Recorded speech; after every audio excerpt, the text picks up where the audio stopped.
Good evening mga ka-vlog. Kumakain tayo ng mani. Masaraping mani. Ano bang topic natin ngayon? Tapos na tayo mag-grab. Gagawa na naman tayo ng ating vlog.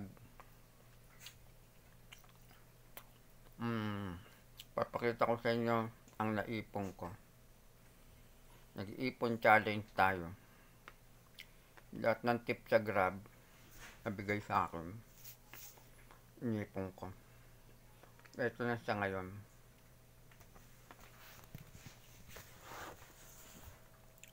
Ito mga ka-vlog. Ayan.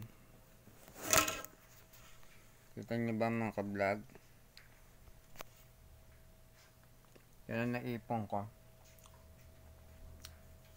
6,000 lang. Yan. 5 pirasong 20 pesos, 100.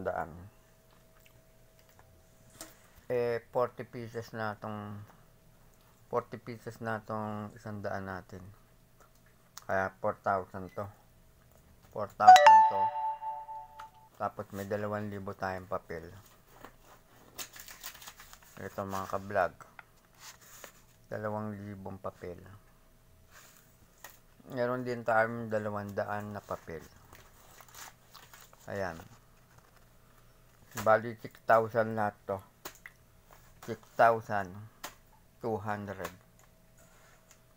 Ang tanong, anong negosyo pwede kong gawin para hindi na ako mag-grab? Sarap ng mani. Ito yung mani. Dito kong inuwa.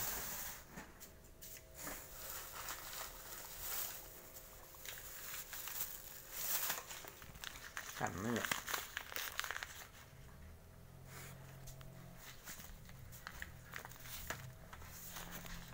Ibo tayo ng mani.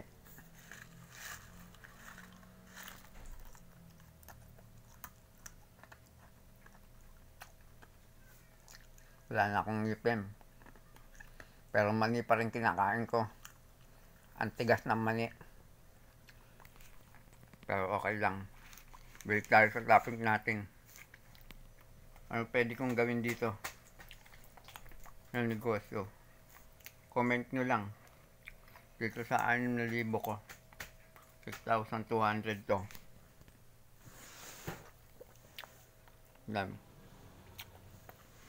Magne-negosyo ko. Plano ko sana magdi-dealer ako ng itlog. So parang hindi ko pa masimulan. Nakakita na ako ng kuhanan ng itlog dito sa Pasig. Comment nyo na lang kung anong sasuggest nyong negosyo.